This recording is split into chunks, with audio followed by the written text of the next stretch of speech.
Have you ever seen a dog spin in circles chasing its own tail and wondered what on earth it's doing? At first glance, it looks hilarious, like pure comedy for humans to enjoy.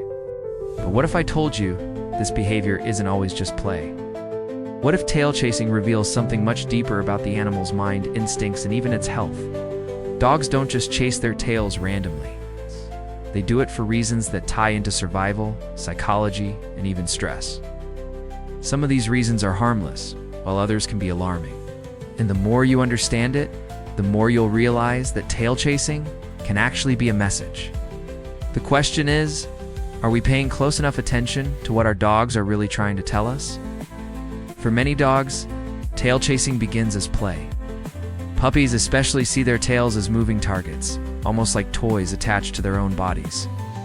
Their instincts to pounce, bite, and grab kick in, and the tail becomes the perfect practice prey. But here's where it gets fascinating. This behavior also strengthens their hunting skills, even if they never hunt in their lives.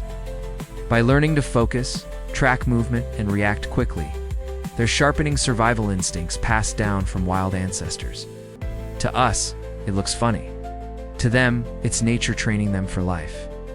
But tail chasing doesn't stop with puppies. Adult dogs also spin and snap at their tails, sometimes for entirely different reasons. One of the most common explanations is boredom. A dog left alone too long, without stimulation, may chase its tail just to burn energy. It's their way of creating activity when life gets too quiet. This isn't just entertainment. It's a desperate attempt to avoid frustration. If you've ever wondered whether dogs feel loneliness, tail chasing is one of the loudest signs. Now here's where things get tense. Sometimes tail chasing is more than just play or boredom. For some dogs, it's linked to stress or anxiety. Think about it. Humans might pace back and forth, bite their nails, or fidget when nervous. Dogs, they might spin in circles, snapping at that never-ending target behind them. The act gives them a sense of control when their world feels overwhelming. So when you see constant tail chasing, it may be a warning sign of emotional distress. Veterinarians have also found another explanation: parasites. A dog with fleas, ticks, or worms may feel constant itching or discomfort near its tail. Chasing and biting it becomes an attempt to scratch what they can't quite reach. And here's the scary part: if left untreated, this can lead to infections, hair loss, or open wounds. What looks like a silly game could actually be a desperate fight against unseen invaders. Tail chasing can also be tied to diet and nutrition. A lack of essential vitamins or an imbalance in food can sometimes trigger obsessive behaviors in dogs. It's almost as if their bodies are signaling, something's missing, and I don't know how to fix it. While the science is still being studied, some experts believe dogs may redirect their frustration into repetitive actions, like tail chasing. What starts as a playful spin could actually be the body's cry for help. In some cases, tail chasing points to medical conditions.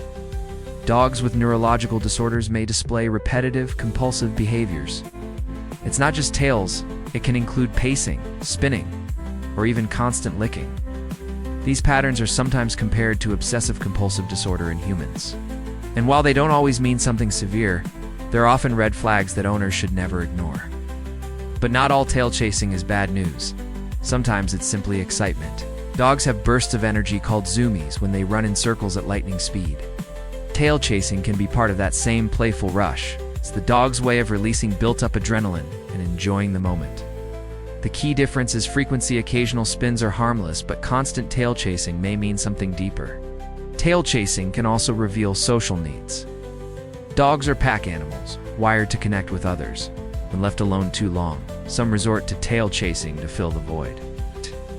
It's a substitute for play with other dogs or even humans. This highlights just how much they crave interaction, proving that companionship is as vital to their health as food and water. There's also a genetic factor at play. Certain breeds, like bull terriers and German shepherds, are more prone to tail chasing behaviors.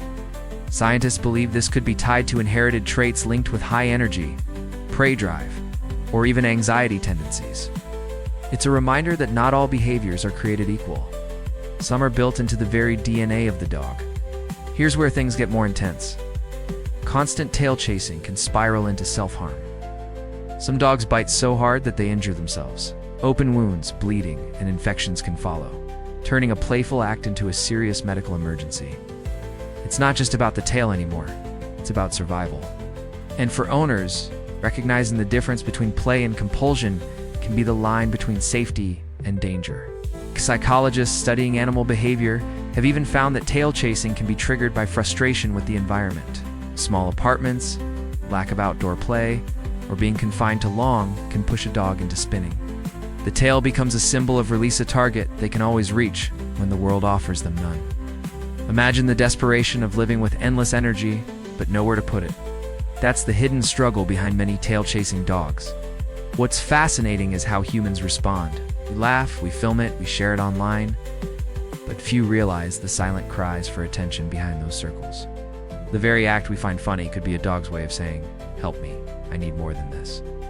It forces us to question, are we really listening to our pets, or are we blinded by their cuteness? Some trainers argue that tail chasing also reveals the incredible adaptability of dogs. They can turn even the simplest thing, their own tail, to a source of entertainment. This resourcefulness shows just how intelligent and creative they are. But again, the challenge is knowing when it crosses from fun to obsession. That fine line is where human responsibility comes in.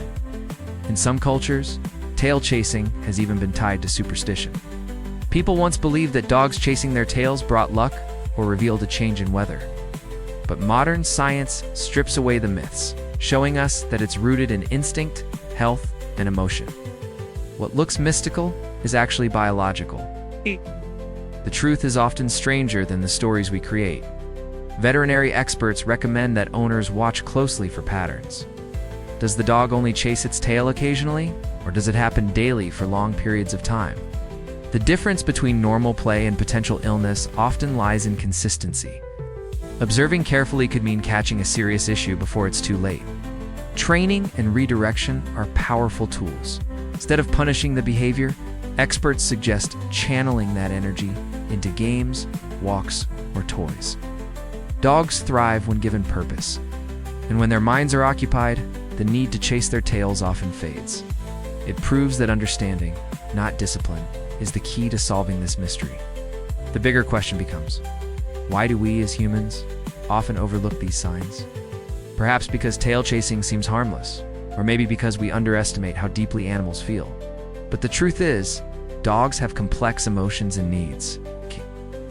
Ignoring them is like ignoring a friend who's crying out silently. Their tails may spin in circles, but their hearts are calling straight to us. Every tail chase is a story. For some, it's joy. For others, it's stress. And for a few, it's illness. The challenge lies in reading between the spins. Because behind every wagging tail is an animal trusting us to care enough to notice. So the next time you see a dog chasing its tail, pause before you laugh. Ask yourself what's really happening here. Is it just play, or is it a cry for something more? Dogs may not speak our language, but through their actions they tell us everything we need to know. The question is, are we willing to listen?